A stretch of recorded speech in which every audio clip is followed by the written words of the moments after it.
peut parler d'Élie le prophète, qu'il avait fui devant Jézabel. On aimerait garder l'image de celui qui a fait descendre le feu. Et vous imaginez ce genre de vérité. La Bible dit, Élie était de la même nature que lui. C'est-à-dire, ne le prenez pas comme un Dieu.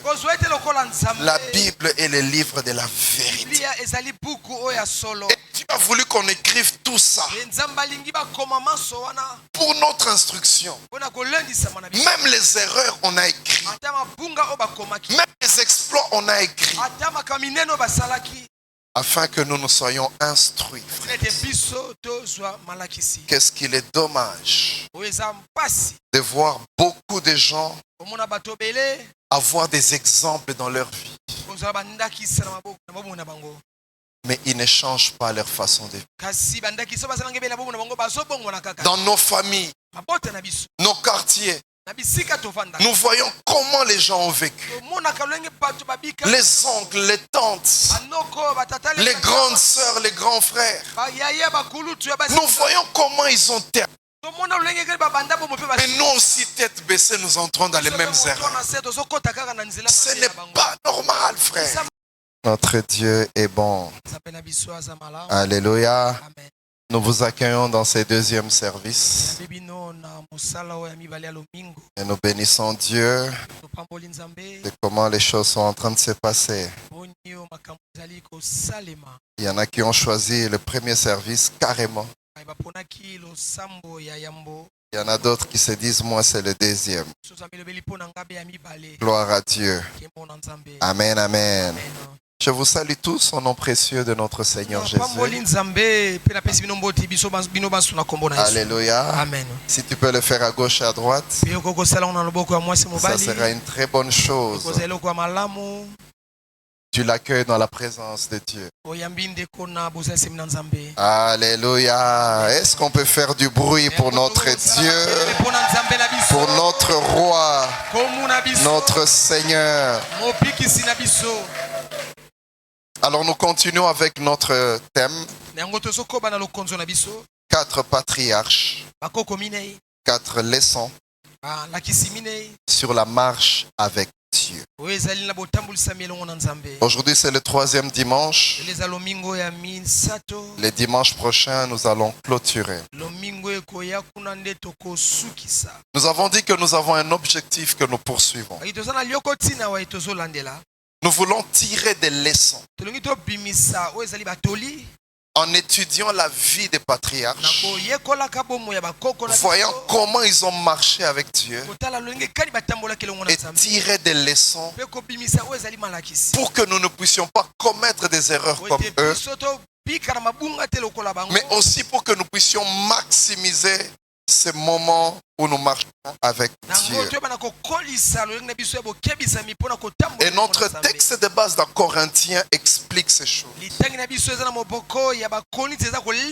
Il dit qu'on a mis ça par écrit pour notre instruction, pour que nous qui parvenons à ces siècles, que nous ne puissions pas marcher comme les autres. Et c'est là que je disais que la Bible, c'est vraiment le livre de la vérité. Vous savez, lorsqu'on écrit l'histoire d'un roi, lorsqu'on écrit l'histoire d'un grand homme, on évite d'écrire les erreurs qu'il a eu à commettre. Alléluia. Parce qu'on veut garder l'image de sa royauté. J'ai appris une histoire qui m'a fait réfléchir. Vous entendez parler du château de Versailles en France. Mais il y a une histoire terrible. Quand les gens mangeaient et qui voulaient faire leurs besoins, ils mettaient dans un sachet, ils jetaient dehors. Mais cette histoire, on n'en parlera jamais. Quand tu entends château de Versailles, tu te dis waouh. Le roi à l'époque Ils ne se lavaient pas tous les jours. Ils avaient des odeurs compliquées.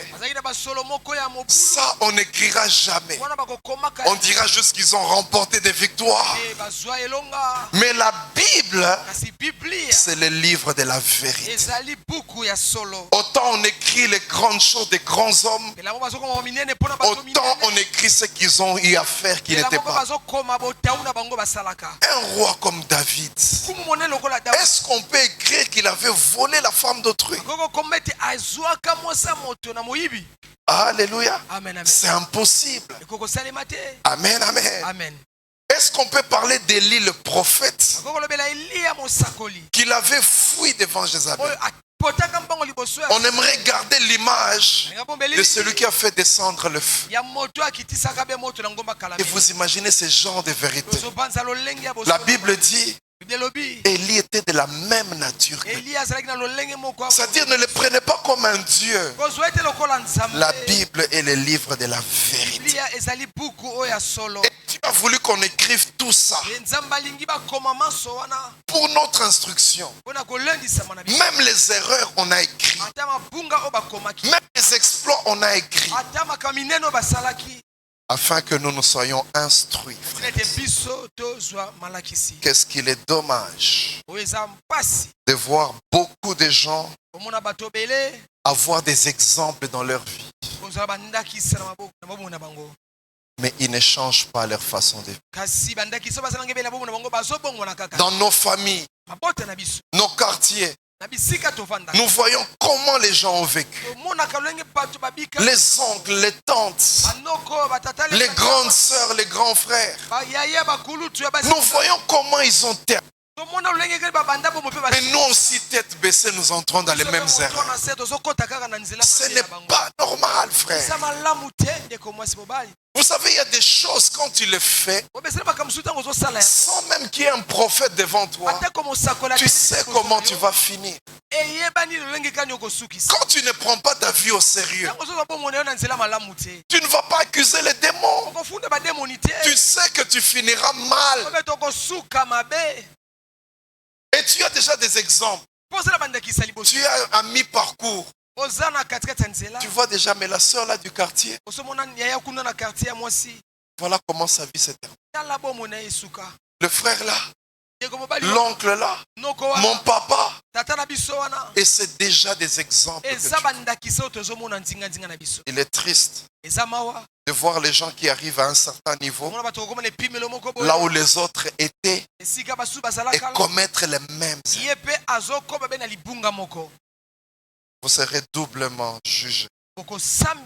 Parce que vous avez eu l'instruction. Alléluia. Amen, amen. Et voilà, nous sommes en train de prendre des leçons de ce qui s'est passé avec les patriarches. Nous avons commencé avec Adam. Le dimanche passé, on était avec Abraham. Et cette fois-ci, nous continuons avec Moïse, notre liste continue. Alors, je vous propose un seul texte cet après-midi. Nous sommes dans Deutéronome 34. Deutéronome 34. Commençons du 1er jusqu'au 11e verset. Si vous y êtes, je peux lire pour nous tous si vous le voulez bien. J'ai la version Thomson. La Bible dit ceci, Deutéronome 34, verset 1. Moïse monta des plaines de Moab sur les monts Nebo, au sommet de Pisga, vis-à-vis de Jéricho. L'Éternel lui fit voir tout le pays, Galade jusqu'à Dan, tout Nephtali, le pays d'Éphraïm et de Manassé, tout le pays de Juda jusqu'à la mer occidentale, le Negev, la dépression du Jourdain, la vallée de Jéricho, les villes de palmiers jusqu'à Tsoar. Verset 4, l'Éternel lui dit, c'est là le pays que j'ai promis par serment à Abraham, à Isaac et à Jacob, en disant, je le donnerai à ta descendance, je te le fais voir de tes yeux, mais tu n'y entreras pas. Moïse, serviteur de l'Éternel, mourut là, dans le pays de Moab, selon l'ordre de l'Éternel. Verset 6. L'Éternel l'ensevelit dans la vallée au pays de Moab vis-à-vis de Beth-Péor. Personne n'a connu son tombeau jusqu'à ce jour. Verset 7. Moïse était âgé de 120 ans lorsqu'il mourut. Sa vue n'était pas éteinte et sa vigueur n'avait pas disparu. Les Israélites pleurèrent Moïse pendant 30 jours dans les plaines de Moab. Et ces jours de pleurs et de deuil sur Moïse arrivèrent à leur terme. Josué, fils de Nun, était rempli d'un esprit de sagesse, car Moïse avait posé ses mains sur lui. Les Israélites lui obéirent et se conformèrent aux ordres que l'Éternel avait donnés à Moïse. Verset 10. Il ne s'est plus levé en Israël de prophète comme Moïse, que l'Éternel connaissait face à face. Il est incomparable par tous les signes et prodiges que l'Éternel envoie faire au pays d'Égypte contre le Pharaon, contre ses serviteurs et contre tout son pays. Et pour les actes très redoutables que Moïse accomplit à main forte sous les yeux de tout Israël. Acclamons la parole de Dieu. Quand vous lisez ce passage, ce qui saute rapidement aux yeux, c'est que vous vous rendez compte que Moïse était un grand homme. Alléluia. Amen. C'était un grand homme. Le jour de sa mort, il y a eu deuil national. Pendant 30 jours, les gens pleuraient Moïse. Je m'imagine le premier jour, le deuxième. Toute une semaine, on ne fait que pleurer. 2 semaines, 3 semaines. Je ne sais pas si il y a beaucoup de rois dans la Bible qu'on a pleuré comme ça. Lui n'était pas roi. Il n'avait pas ce pouvoir-là. Mais dans la pensée des Israélites, Moïse était un grand homme. Alléluia. Amen. Amen, amen. Amen. Plus que même beaucoup de rois. Et au verset 10, la Bible dit qu'il n'est jamais parlé comme Moïse, à qui Dieu parlait face. Moïse avait des privilèges terribles. Un jour, Moïse dit à Dieu, si je trouvais grâce à tes yeux, montre-moi. Il commence à échanger avec Dieu. Dieu lui dit, personne ne peut me voir et vivre. Mais à cause de l'intimité,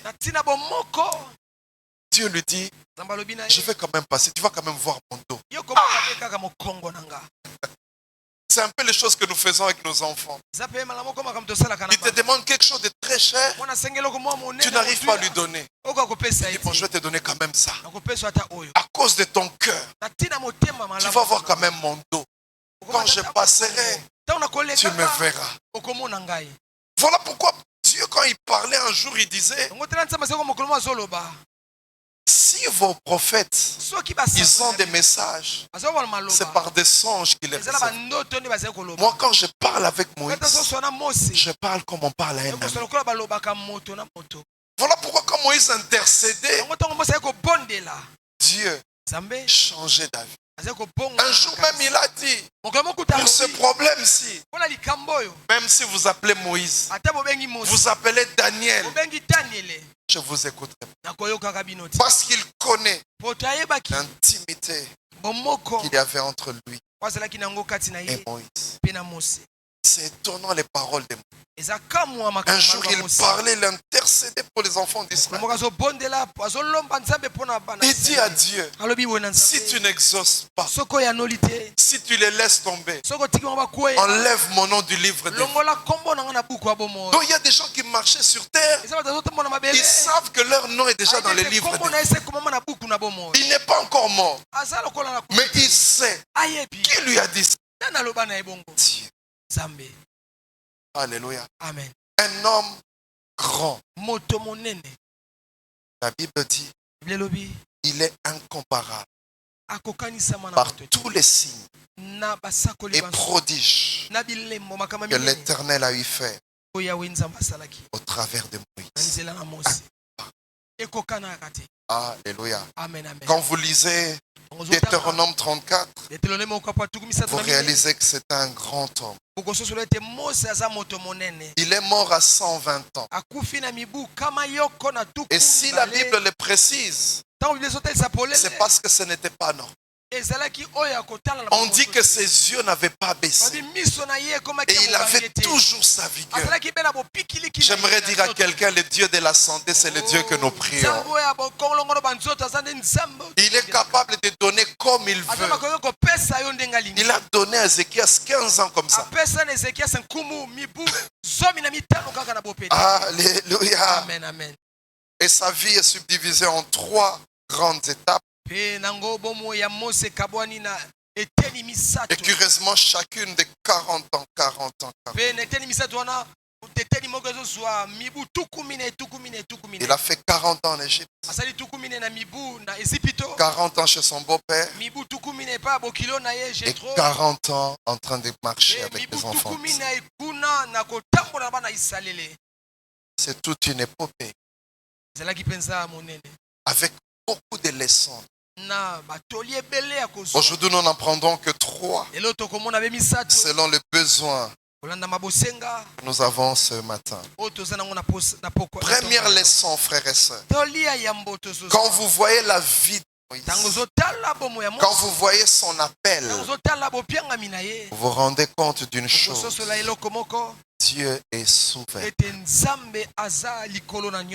Alléluia. Amen. Dieu est souverain.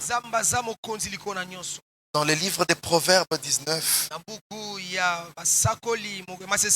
la Bible dit, il y a beaucoup de projets dans le cœur de l'homme. Mais ce sont les desseins de l'Éternel qui sont. Quand tu vois la vie de Moïse, tu te rends compte que dans l'histoire des hommes, Dieu s'impose comme souverain. Tu peux avoir un programme, mais Dieu s'impose. Tes ennemis peuvent avoir un programme contre toi, mais Dieu en tant que souverain, il s'impose. Alléluia. Voilà pourquoi la Bible dit, ils te feront la guerre. Ça c'est leur part, ça c'est leur projet, mais à la fin, ils ne te vaincront pas, parce que le dernier mot appartient à l'Éternel. J'aime ce que Job dit, mon Rédempteur est vivant, il s'élèvera le dernier. Tout le monde aura parlé, quand tout le monde aura dit ce qu'il a à dire, c'est lui qui s'élèvera le dernier. Quand tu vois la vie de Moïse, te rends compte que Dieu décide. Il dit dans Exode 3 verset 7, j'ai entendu les cris, la misère de mon peuple. Et il dit, je me suis dit de le faire sortir. Au verset 10, il dit maintenant, va, je t'envoie vers Pharaon. Fais sortir d'Égypte mon peuple. Vous savez que quitter l'Égypte, ce n'était pas dans les plans du Pharaon. Il ne voulait pas. C'est comme il y a des gens qui aiment bien que tu continues à souffrir, que tu continues dans ce niveau-là. J'aimerais dire, ton Dieu est vivant, celui qui s'élèvera le dernier. Économiquement parlant, ils ne pouvaient jamais accepter. Parce que ce sont les esclaves qui étaient en train de bâtir les villes d'Égypte. Il avait ces 5 chantiers à lui. Et il comptait sur eux. Ils coûtaient moins cher. Et quand tu les demandes de partir, dis mais non, l'économie va fonctionner comme ça. Nous avons eu quelque chose de similaire il y a quelques siècles. À l'époque, quand il y avait la traite négrière, le noir était une marchandise. C'était eux qui travaillaient dans les grandes plantations. Alors il y a un député, c'était en Angleterre. qui s'est levé. Il était aussi chrétien. Et il demande aux gens d'arrêter ça parce que ce n'est pas humain. On lui dit ce n'est pas humain, oui, mais ça nous fait entrer de l'argent. Comment quelqu'un peut arrêter de prendre de l'argent juste pour faire du bien à des gens qui ne sont même pas de sa famille? Ce n'était pas dans les plans de Pharaon. Ce projet était opposé à celui de Pharaon. Et quand les souverains décident, tu vas laisser partir le peuple. Et le peuple partira. Il va laisser un vide, il partira. Il est souverain. Et la première leçon que je donne à quelqu'un ce matin, quand tu marches avec Dieu, sache que tu marches avec celui qui est souverain, celui qui décide sur tout. Quand tu marches avec Dieu, marche avec celui qui appelle à l'existence les choses qui n'existent pas comme si elles existent. Il est celui qui décide. Les gens peuvent avoir des projets, mais ce sont les desseins de l'Éternel qui s'accomplissent. Il est souverain. Il a fait sortir les enfants d'Israël. Il a dit je vais le faire à bras étendus. Vous verrez comment je vais ridiculiser Pharaon. Et les voies par lesquelles il passe, ce ne sont pas les voies des hommes. Alléluia. Pendant que le Pharaon attendait une armée, il voit des sauterelles qui viennent. Dieu a ses voies. Alléluia. Pendant qu'il attendait une armée, il voit des crapauds en train de venir. Et Dieu disait, je vais endurcir son cœur. Parce qu'en temps normal, le jour où Moïse a jeté son bâton et le sorcier de Pharaon jetait le bâton, le jour où ils ont vu que les bâtons de Moïse avalaient les autres, ça devait déjà leur dire, faites attention. C'était déjà ainsi. Mais Dieu endurcissait le cœur parce qu'il voulait frapper. Il voulait montrer à quel niveau il est Dieu, à quel niveau il est roi. Alléluia. Frères et sœurs, tu marches avec celui qui est souverain. Alors n'aie pas peur. Alors ne promène pas des regards inquiets.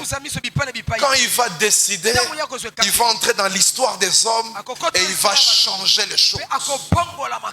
Alléluia. Amen, amen. Dieu est souverain. Est souverain.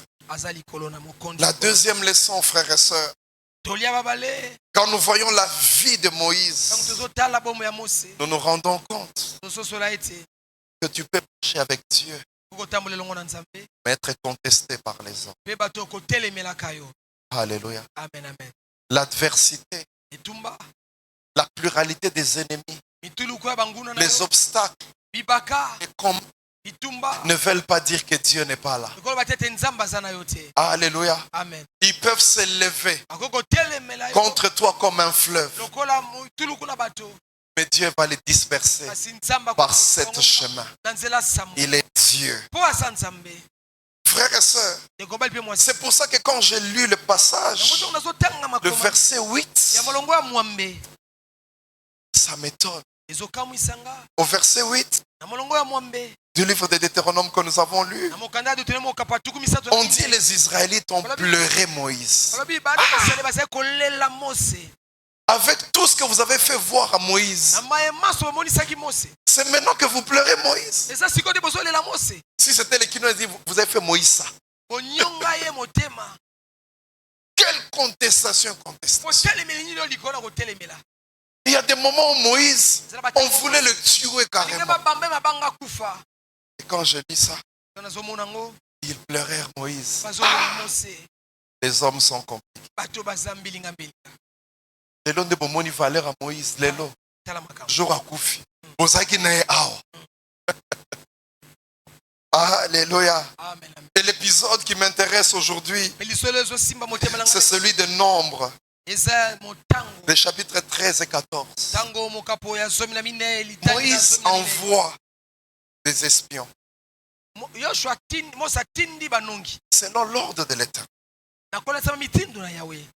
Allez explorer les pays. Et il demande même Que ce soit des chefs de famille. Quand ils arrivent là, ils disent, c'est vrai, Dieu ne nous a pas menti. C'est vraiment le pays où coule le lait et le miel. Ils ont même ramené une grappe de raisin avec eux. Imaginez quand vous allez dans le supermarché, vous avez des petits grappes comme ça. Mais là, c'était tellement immense. Au point que deux personnes portaient une grappe. Alléluia. Ils ont dit oui. Voilà les fruits. Nous sommes en train de voir ce que Dieu a fait. Mais le problème, il y a des géants. Ils vont nous tuer. Quand ils ont dit ça au peuple, le rapport a créé un remous dans le peuple. La Bible dit au chapitre 14, verset 1, toute la communauté éleva la voix et poussa des cris. Le peuple pleura pendant toute la nuit. Toute la nuit pleurait. Verset 3, ils ont commencé à dire, pourquoi l'Éternel nous a fait-il entrer dans ce pays? Nos femmes et nos enfants deviendront une proie. Ils se dirent l'un à l'autre, donnons-nous un chef et retournons en Égypte. Ce projet de Dieu, on n'en veut plus. Frères et sœurs, les enfants d'Israël, ils ont fait ça. Rappelez-vous des eaux de Meriba. Rappelez-vous de toutes les contestations. Et Moïse, ce n'était pas le peuple. Même les gens de sa famille. Il peut arriver des choses comme ça. Un jour, sa sœur vient dire, vous pensez qu'il n'y a qu'à toi que Dieu parle. Même à nous aussi. Quand tu penses qu'il n'y a que toi qui as l'onction, même nous pouvons prêcher. Même nous pouvons le faire. Tu penses qu'il n'y a que toi. Il peut t'arriver que tu sois contesté. Dans le milieu du travail, il peut t'arriver que tu aies une promotion. Et les gens contestent. Pourquoi? Et le combat commence. Frères et sœurs, j'ai compris une chose merveilleuse. Avec l'adversité, lorsqu'on marche avec Dieu. Frères et sœurs, premièrement, quand on te combat et tu marches avec Dieu, sache que Dieu combattra pour toi. Alors cesse de tout le temps te justifier. Cesse de tout le temps chercher à parler aux gens. Fléchis tes genoux et l'Éternel agira. J'aimerais dire à quelqu'un, si la justice de la terre n'était pas donnée, la justice du ciel peut descendre. Et la justice du ciel vient du souverain. Elle va s'imposer.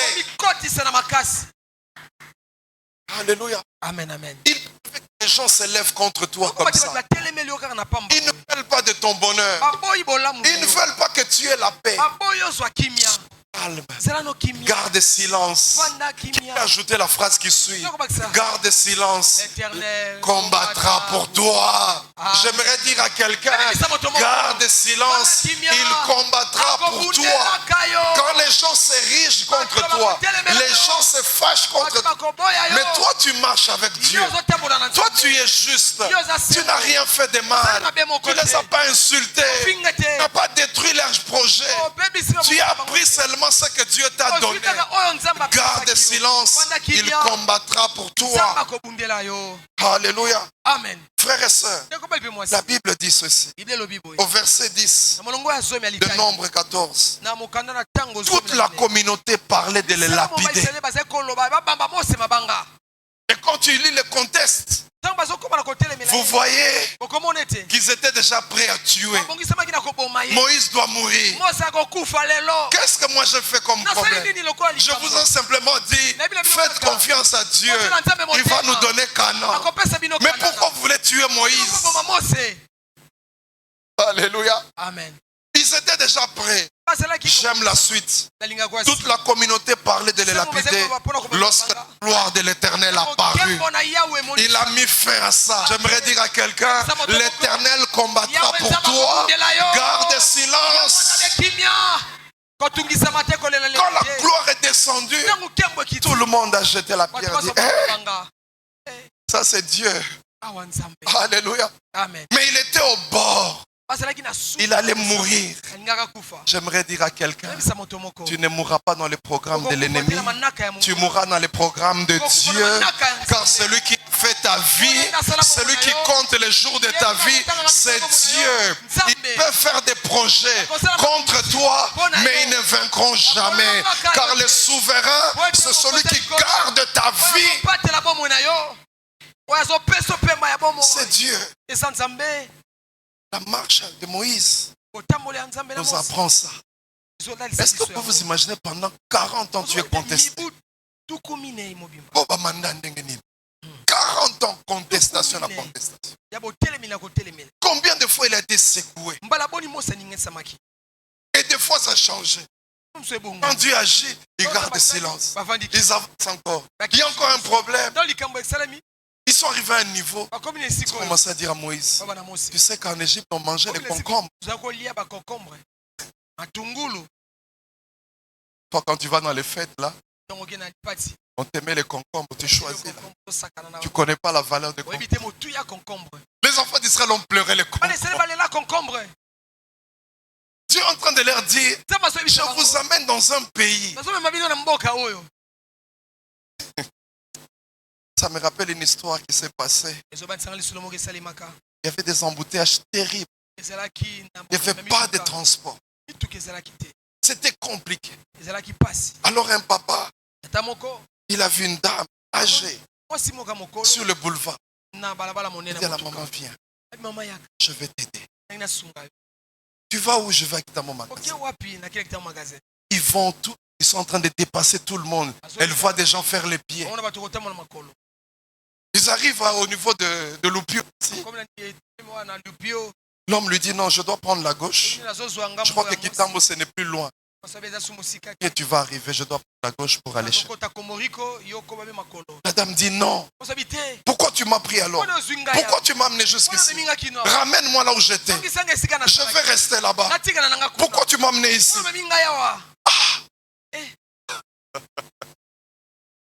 L'homme a dit mais toi je t'ai sorti depuis là-bas. Il reste juste un petit effort. Mais tu veux que je te ramène là-bas? Les enfants d'Israël, ils arrivent à la porte de Canaan. Ils ont vu. Tu sais quand tu es vers le Lupio, tu vois dans mon magasin. Ce n'est plus loin. Ils ont vu les fruits. Mais disent non. Rentre en Égypte.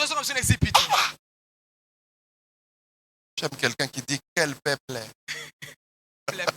Quel peuple est. Alléluia. Et c'est comme ça, il y a des gens comme ça. Tu commences à marcher avec Dieu.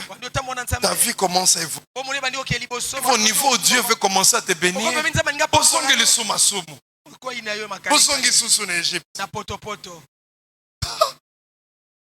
des fois, Dieu, quand il nous regarde, il dit, mais quel peuple. Alléluia. La première chose, c'est celle-là. Il combattra pour tout. Qu'ils contestent, c'est leur problème. Mais quand tu marches avec Dieu, sa gloire va s'élever. La chose, c'est que les hommes reconnaîtront à la fin que c'est Dieu qui t'avait appelé, que c'est Dieu qui t'avait placé. Je m'imagine quand ils étaient en train de pleurer, ils pouvaient se frapper la poitrine. Pourquoi on a fait ça à Moïse? Moïse était vraiment l'homme de Dieu. Il était vraiment cette personne. J'aimerais ouvrir une parenthèse, frère et sœur. Dans ta vie, ce n'est pas tout le monde qui t'accepte. Alors ne sois pas immature. Quelqu'un qui est immature, il croit que tout le monde va acclamer.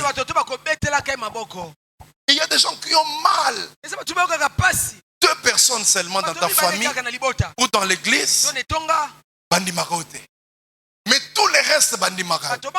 Mais mutema na yinda kaka pona 2 personnes. Alléluia. Amen. Tu n'es pas à l'aise à cause de ça. Quelqu'un m'a fait rire. Alors bien mon good. Religion mobimba inae. Mais yaka munene. Religion mobimba ba inae. Akipa bangote. Alléluia. Frères et sœurs, à la fin, ils vont reconnaître. À la fin, ils vont changer de langage. À la fin, ils vont comprendre que celui-là, c'est un roi de Dieu. Celui-là, c'est un enfant de Dieu. Après, ils ont pleuré Moïse. Frères et sœurs, la deuxième leçon, c'est celle. Tu peux marcher avec Dieu et avoir beaucoup de contestations. Mais l'Éternel combattra. Alléluia. Moïse n'est jamais tombé sous les coups de ces hommes. Quelles que soient les menaces. Vous imaginez, il dormait dans des tentes. Quelqu'un pouvait surgir dans la nuit et tuer Moïse. Mais la Bible dit, si Dieu garde la maison est gardée. Si Dieu protège, la maison est protégée. Si Dieu est avec toi, qui sert contre toi? Alléluia. L'apôtre Paul lui-même dit, que dirons-nous à l'égard de ces choses? Si Dieu est pour nous, si on cherche un juge, c'est Dieu qui juge. Vous cherchez un avocat, c'est Jésus l'avocat. Vous cherchez un intercesseur, il est assis à la droite du Père et il intercède. J'aimerais dire à quelqu'un, nous sommes avec le Rédempteur. Alléluia. Amen. Donc quand tu vois des adversités dans ta vie, si tu es juste, si tu as péché, répands-toi. Mais si tu es juste, ta conscience est calme. Dis-toi, les ténèbres ne régneront pas toujours. À un certain moment, la lumière, la justice apparaîtra et Dieu me donnera raison. Et les gens changeront de langage. Alléluia. C'est la deuxième leçon que nous apprenons. Et pour terminer, nous avons la troisième leçon. Quand tu marches avec Dieu, il arrive des fois que Dieu prenne des décisions irrévocables. Ça arrive des fois que Dieu décide, il dit que ça, je n'y reviendrai pas. Imaginez Moïse, un ami de Dieu. Mais Dieu lui montre toute la terre promise. Et il lui dit en face, tu ne vas pas entrer. Irrévocable. Tu n'entres pas. Faites attention quand vous marchez. Pourquoi est-ce que je vous dis ça? C'est parce que beaucoup de gens, ils prennent Dieu pour papy ou mamie. Des fois quand Dieu te dit une chose, tu prends ça à la légère. Il y a des moments où Dieu prend des décisions irrévocables. La Bible nous fait voir comment est-ce que Samuel a pleuré pour qu'on récupère Saül. Dieu lui-même dit, arrête de pleurer. Je ne t'écouterai pas. Je me suis déjà choisi quelqu'un d'autre. N'arrive pas à ce niveau-là avec Dieu. Au niveau où Dieu dit, pour toi c'est fini, je ne veux plus écouter. Sachons craindre Dieu. Alléluia. Amen. Apprenons à craindre Dieu. Vous savez, le message de la grâce, quand c'est mal compris, les gens prennent Dieu pour n'importe quoi. Il est le Dieu bon, mais il a aussi le feu dévorant. À un certain moment, il décide. Il dit c'est fini. Je ne veux plus entendre parler. Je l'ai rejeté, c'est fini. Frères et sœurs, il a dit ça. Moïse. Puis je m'imagine comme ça fait mal. On lui a montré. Les gars, ça ira de là jusque là. Tu vas saluer de loin. Mais toi, tu n'entreras pas. Et pourquoi il n'entrera pas? À cause de la manière dont il avait frappé les roches. Une fois, maman Marie nous expliquait ce que ça veut dire un Dieu avec lequel on ne blague pas. On ne blague pas avec ce Dieu. La Bible dit, si tu as un problème avec un homme, Dieu perd. Mais si tu as un problème avec Dieu, qui va arbitrer? Qui? N'amène pas Dieu arriver à ce niveau-là. Où il commence à te dire que celui qui se sanctifie se sanctifie. Celui qui se rend impur continue. Vous savez, ça nous arrive dans nos familles comme ça. Les enfants qui sont mato et mango. Des fois, les parents disent continue. Continue. J'ai parlé, j'ai frappé. Tu n'as pas entendu. La question que je me pose, est-ce qu'il faut arriver à ce niveau? N'est-il pas important d'écouter simplement ça? Pourquoi les hommes n'écoutent que par le fou? Pourquoi il faut que tu arrives à un niveau où tu commences à souffrir? Tu as une grossesse que tu n'avais pas demandé. Tu commences à aller d'avortement en avortement. Pourquoi arriver à ce niveau au lieu d'écouter quand on te prêche comme ça? Pourquoi aller en prison au lieu d'écouter quand on te parle comme ça? Est-ce que c'est important d'arriver au niveau où Dieu prend une décision irrévocable? La Bible dit, si tu entends sa voix, n'endurcis pas ton cœur. Alléluia. Parce que les conséquences, il y en aura toujours. Dieu est juste. Tu ne peux pas marcher en désordre et t'en tirer comme ça. Non.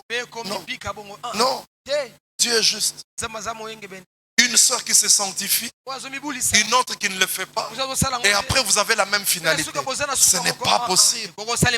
Non, il y a une justice. Alors je demande à quelqu'un, apprends à craindre Dieu. Ne blague pas avec Dieu. Il y a des moments où il prend des décisions irrévocables. Il y a des moments où il retire sa grâce. Il y a des moments où il retire son manteau. Et quand il le fait, c'est parce qu'on est têtu. C'est parce qu'on ne veut pas écouter. Quand vous lisez dans Romains, il dit ceci. Ils n'ont pas voulu glorifier le véritable Dieu. Alors il les a laissés à leur désir répréhensible. C'est pourquoi les hommes se sont enflammés des désirs vers les autres hommes et les femmes vers les autres femmes. Quand tu lis ces passages, tu te rends compte que les gens qui sont dans l'homosexualité, c'est comme s'ils sont abandonnés. Comment un homme normal peut commencer à voir un homme comme lui et commencer à avoir des désirs?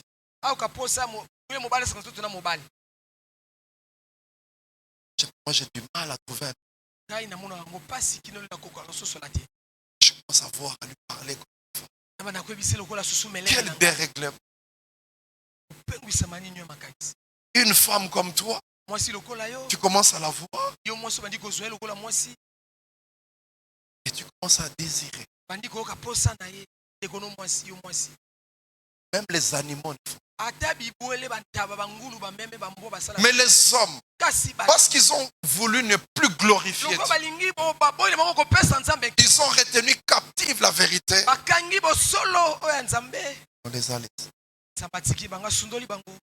Ce jour-là, j'avais très mal. On venait de libéraliser dans un pays européen, l'homosexualité. J'ai vu à la télé des vieux de 82 ans. Des vieux homosexuels. Vieux. Ils vont bientôt mourir. Mais ils disent, maintenant nous allons vivre libre. Ah! Vieux. Ils ne peuvent même plus rien faire. Ils disent, maintenant on va vivre. Ridé comme tu n'as pas identifié un papier chiffonné. Mais ils disent maintenant nous allons vivre notre homosexualité. Au lieu de chercher Dieu, tu vas mourir bientôt. Et ils s'embrassaient là devant les caméras.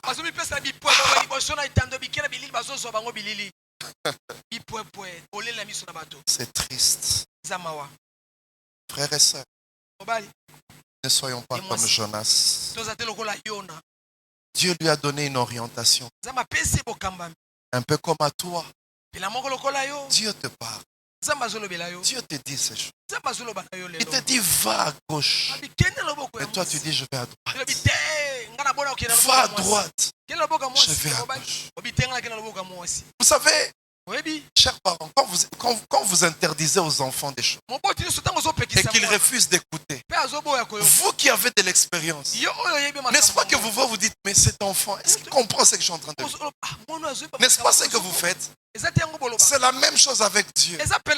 Lui qui connaît tout, quand il t'interdit, tu refuses. Il regarde et dit, mais moi noyo.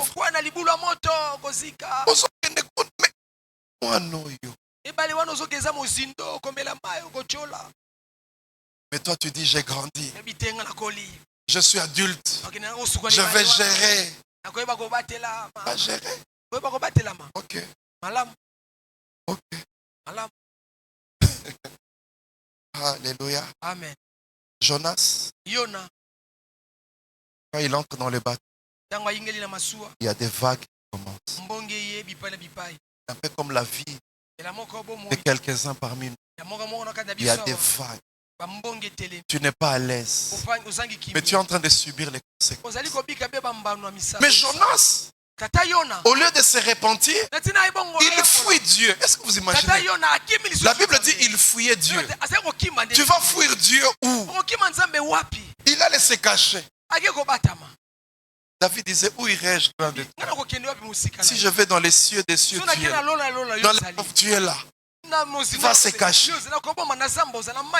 On est venu le chercher. On lui a dit que chacun invoque son Dieu.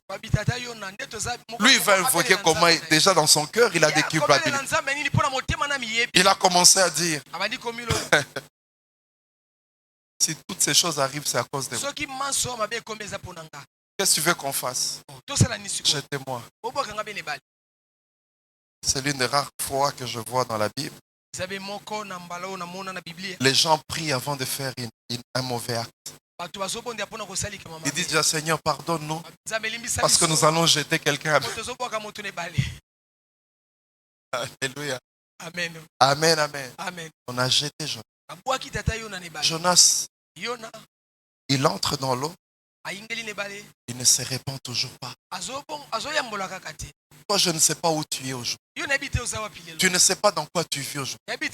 Mais tu ne te répands toujours pas. Jonas est en train de s'enfoncer. Vous savez, quand vous entrez dans l'eau, pour ceux qui savent nager, plus tu t'enfonces dans l'eau, plus tu te rends compte, c'est un monde bizarre. Tu ne te maîtrises plus. Tu as même peur. Mais il est en train de s'enfoncer. Mais la confession, la repentance dans sa bouche, ça ne sort toujours. Il y a des gens qui sont durs. Même quand Dieu les a frappés, pardon.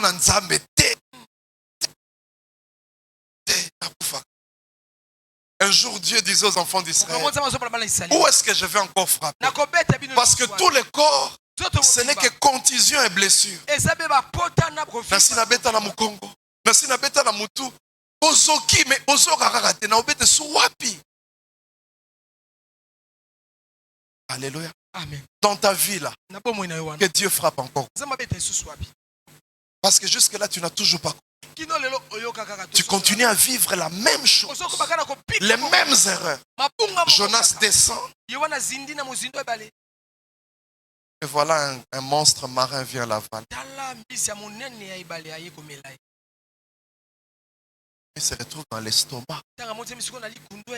C'est là qu'il commence la réponse. Est-ce que tu es obligé d'arriver dans l'estomac? Est-ce que tu es obligé d'arriver au moment où tu perds tout? Est-ce que tu es obligé d'arriver au moment où tu n'as plus de recours? Vous savez, il y a des moments dans la vie, tu peux demander pardon à Dieu, il te pardonne, mais les conséquences restent. S'il y a quelqu'un qui me continue à gérer les conséquences, est-ce que c'est important d'arriver jusqu'à ça? J'aimerais dire à quelqu'un, si tu entends sa voix, n'endurcis pas ton cœur. Que Dieu bénisse.